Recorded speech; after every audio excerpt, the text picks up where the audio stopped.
Good morning, students. Let's start our chapter The Voice, and it's 10th part.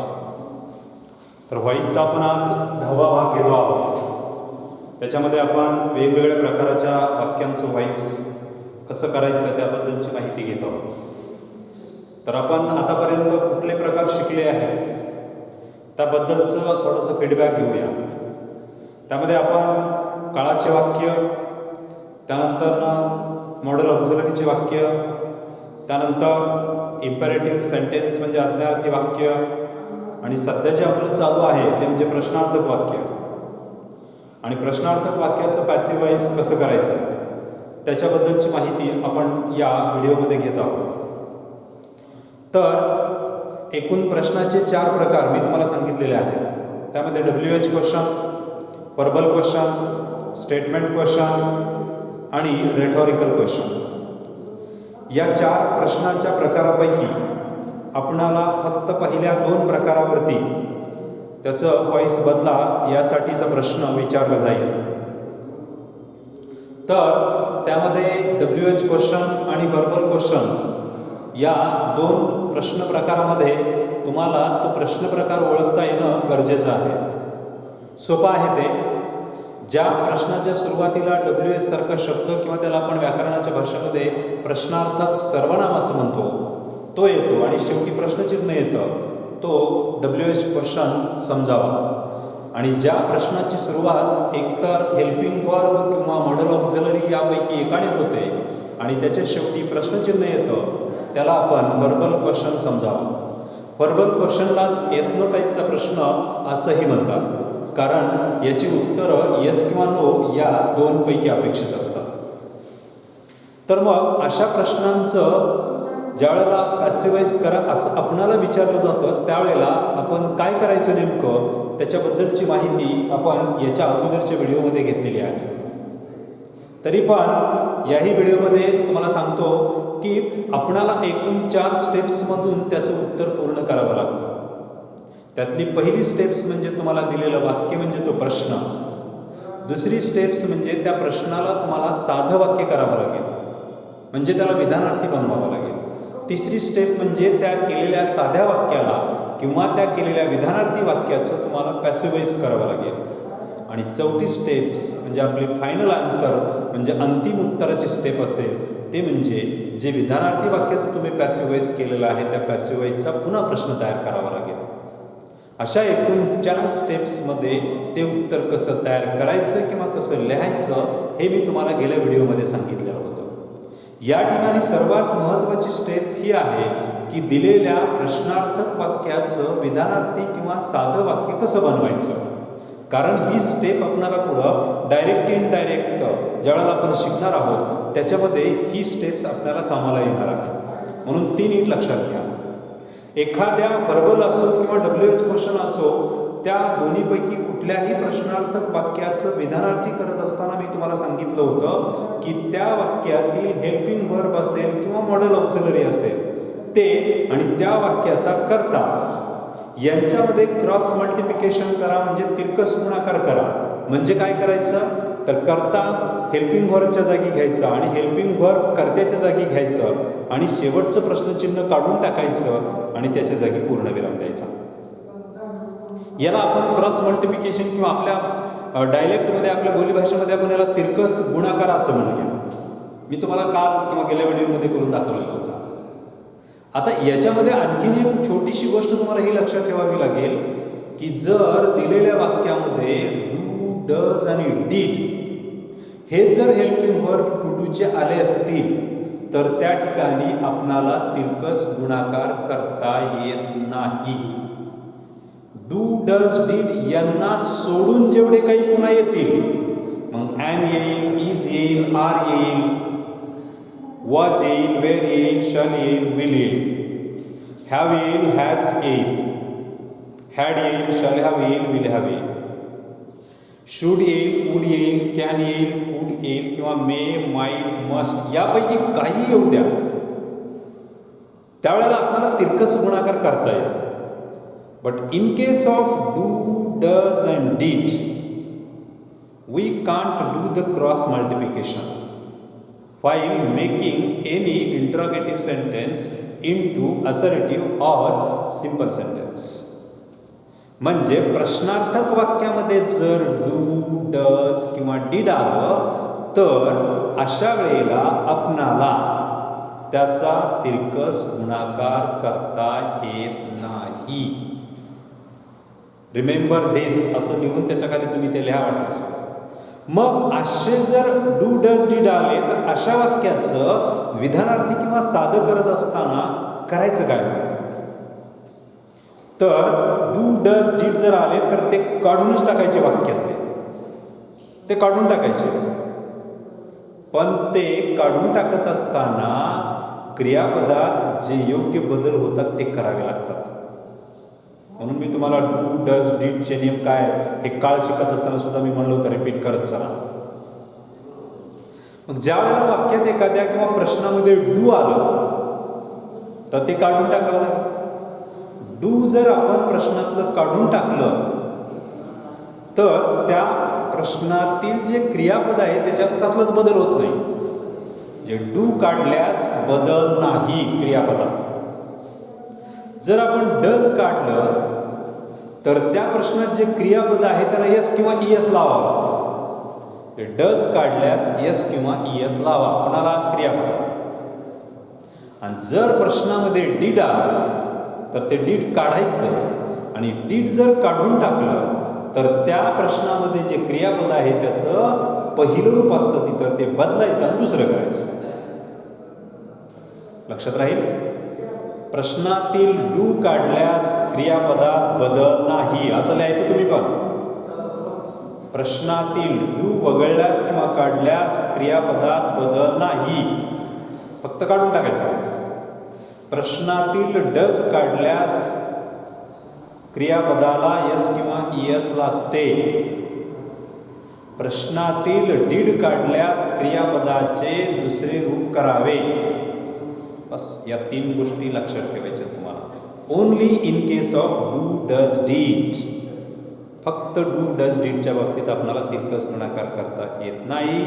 In case of rest of the helping verbs और modal auxiliary we can do the cross multiplication while changing interrogative sentence into simple sentence or assertive sentence. फक्त do, does, did यांना सोडून बाकीच्या क्रियापदांच्या बाबतीत तिरकस गुणाकार करता येतो.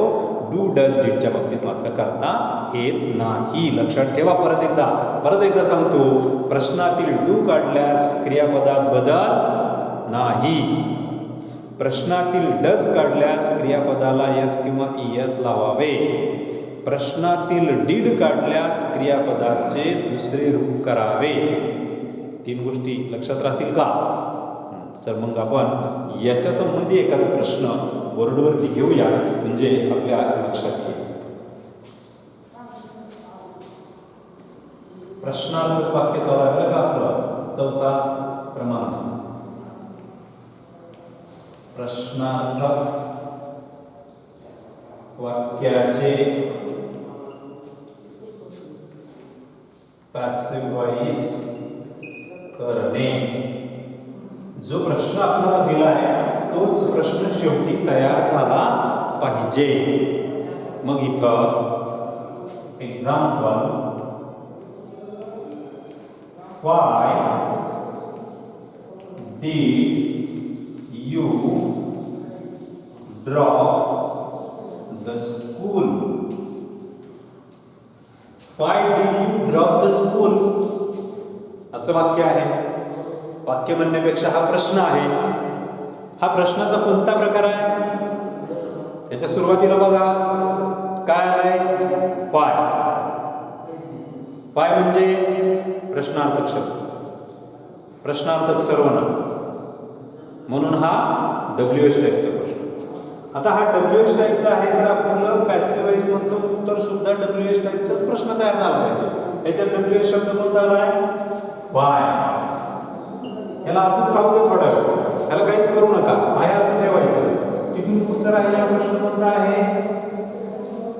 Did you drop the school. Okay. याच्यामध्ये कोणतं हेल्पिंग वर्ब आलंय? Did. In case of did, can we do the cross multiplication? No. आपल्याला did आलं, does आलं किंवा do आलं तर तिरकस गुणाकार करता येतो का? नाही करता येत. म्हणून मग हे काय करायचं? काढूनच टाकायचं. म्हणून आता याचं साधं वाक्य सावा काय होईल? did काढलं.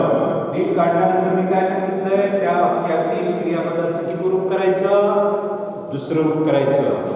ड्रॉप क्रियापद आहे, त्याचं दुसरं रूप काय होईल मग? ड्रॉप्ड.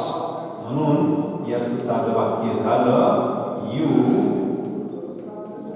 ड्रॉप्ड द स्कूल आणि शेवटी पूर्णविराम. यू ड्रॉप्ड द स्कूल हे मिळालं आपल्याला साधं वाक्य. आता आपली पुढची स्टेप काय? साध्या वाक्याचं पॅसिव्ह वॉइस करायचं. म्हणून इथं PV साध्या वाक्याचं पॅसिव्ह वॉइस. त्याच्यातला यू हा सब्जेक्ट, ड्रॉप्ड हे क्रियापद, द स्कूल हे कर्म. याच्यामध्ये कॉम्प्लिमेंट दिलेलं नाही, जे दिलंय तेवढंच बघायचं. कर्ता, क्रियापद आणि कर्म. मग आता आपल्याला पॅसिव्ह वॉइस करत असताना चला आपल्या मास्टर की कडे जायचं. म्हणजे पॅसिव्ह वॉइसचा जो काही क्रम आहे, कुठल्याही प्रकारच्या वाक्याचं पॅसिव्ह वॉइस करताना जो क्रम आहे, पहिल्यांदा काय घ्यायचं? ऑब्जेक्ट. काय object? The school. The school. ह्याचं काळ कोणतं आहे? You dropped the school. क्रियापदाचं दुसरं रूप म्हणजे कोणता काळ? Simple past tense. मग ऍक्टिव्ह वॉइस मध्ये जर सिंपल पास्ट टेन्स असेल तर पॅसिव्ह वॉइस मध्ये कोणती हेल्पिंग वर्ब वापरायचे असतात? काळाच्या वाक्याचं पॅसिव्ह वॉइस. ह्या प्रकारात दिलेलं मी तुम्हाला टेबल. कोणती? Was, wear. तो टेबल पाठ करायचा.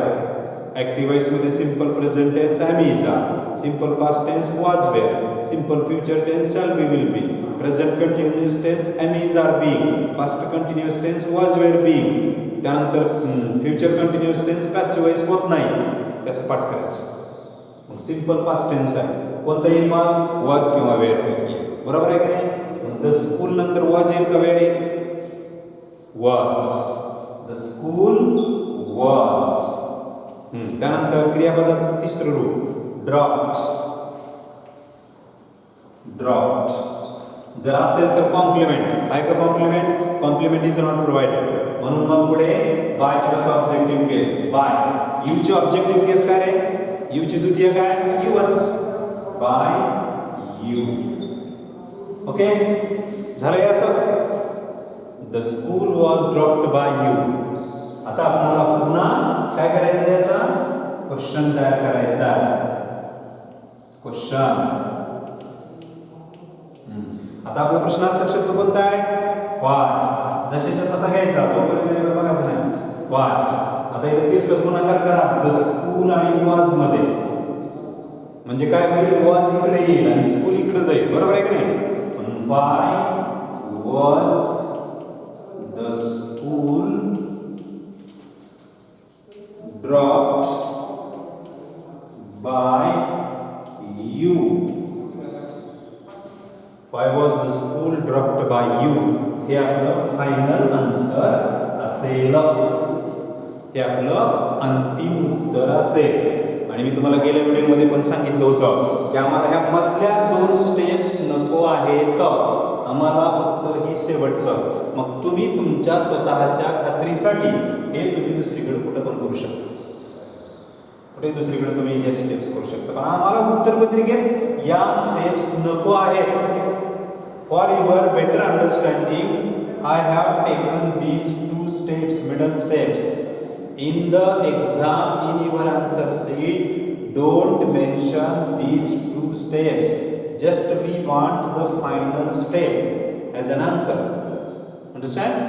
कळलं का? शेवटचा भाग फक्त आम्हाला पाहिजे.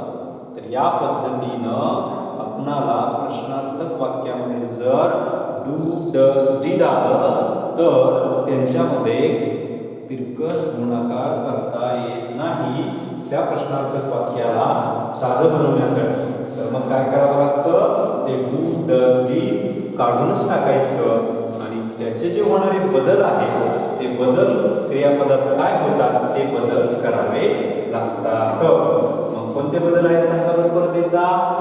डू काढलं तर बदल नाही, डज काढलं तर क्रियापदाला एस किंवा ईएस लावावा लागतो आणि डीड काढलं तर क्रियापदाचं दुसरं रूप करावं लागतं. हे 3 बदल महत्त्वाचे तुम्ही लक्षात ठेवायचे. चला तर मग आता दुसरं उदाहरण घेऊया. डज सी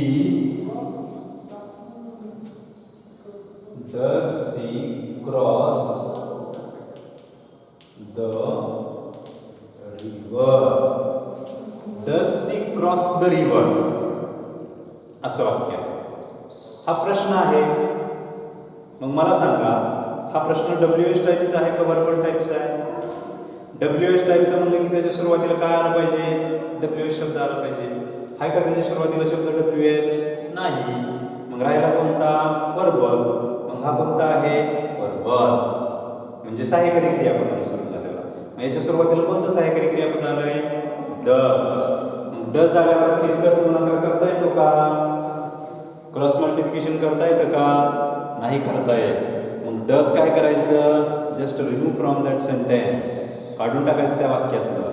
पण ते काढल्यानंतर क्रियापदात काय बदल होतात?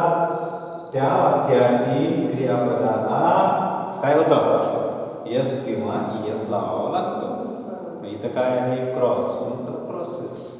मग याचं साधं वाक्य सावा काय होतं? She crosses the river. जेव्हा आपण प्रश्नार्थक वाक्याचं साधं वाक्य करत असतो त्यावेळेला त्या प्रश्नार्थक वाक्याच्या शेवटचं जे प्रश्नचिन्ह आहे ते काढायचं आणि त्याच्या जागी पूर्णविराम. कारण विधानार्थी वाक्याच्या शेवटी काय असतो? फुल स्टॉप असतो. हे काय झालं आपलं साधं वाक्य. चला आपल्याला या पॅसिव्ह वॉइस बनवायचं आहे. She crosses the river. याच्यामध्ये काळ कोणता आहे रे? टेन्स कोणता आहे? Simple present tense.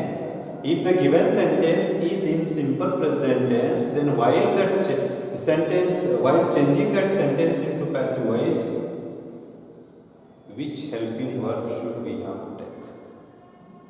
कोणती helping verb घ्यावी लागतात सांगा? am, is, are. कोणती? am, is, are, am, is, are. Okay. चला याच्यात आता फॅक्टर करता कोणता रे? सी. त्याच्यामध्ये वर्ब कोणता आहे? Process.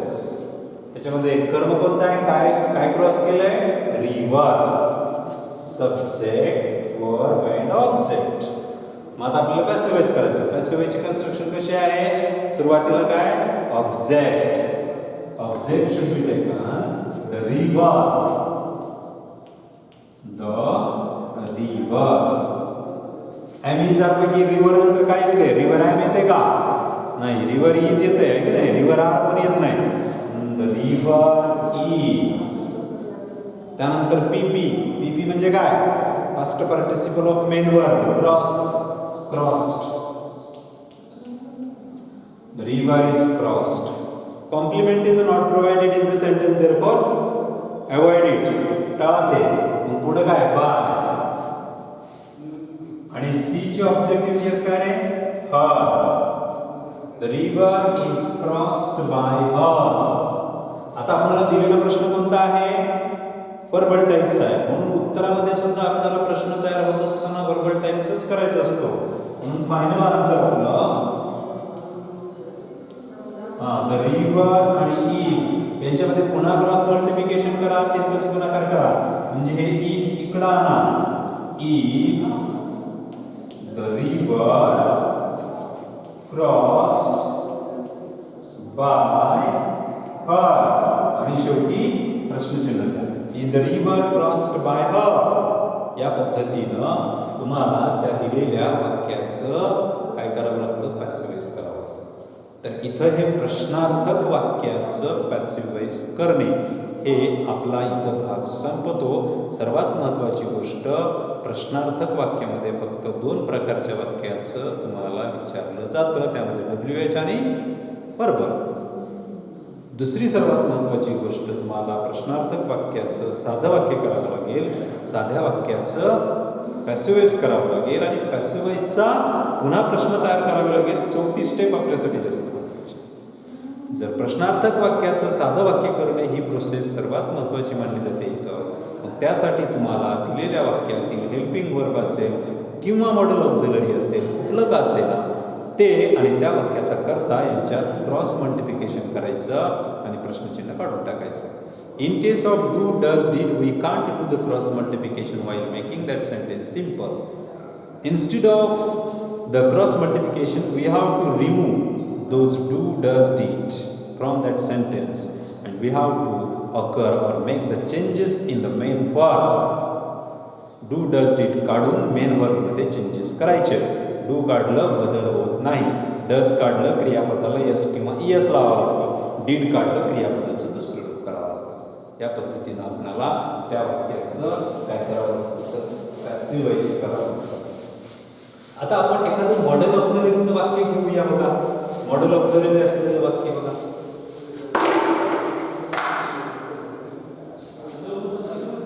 Must I carry the passport. Must I carry the passport असं वाक्य आहे. Must I carry the passport हे वाक्य कसं आहे, परबल टाईपचं. सुरुवात याची कशाने झाली आहे, मस्ट या मॉडेल ऑक्झिलरीने झालेली आहे.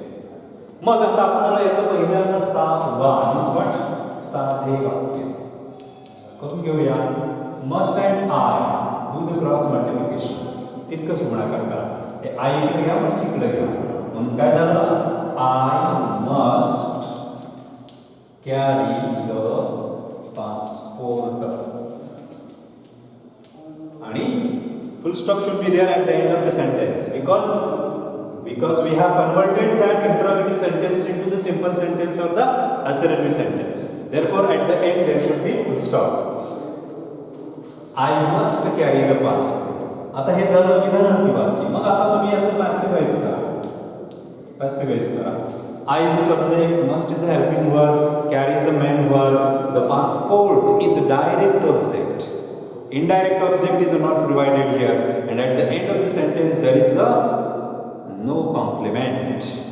मग कर्ता, मॉडेल ऑक्झिलरी, क्रियापद आणि कर्म.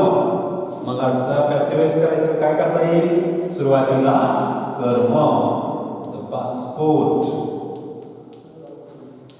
त्यानंतर हेल्पिंग वर्ब किंवा मॉडेल ऑक्झिलरी. मग मॉडेल ऑक्झिलरीचा नियम काय, जे मॉडेल ऑक्झिलरी दिले ते जशाच्या तसं पॅसिव्हाइज मध्ये.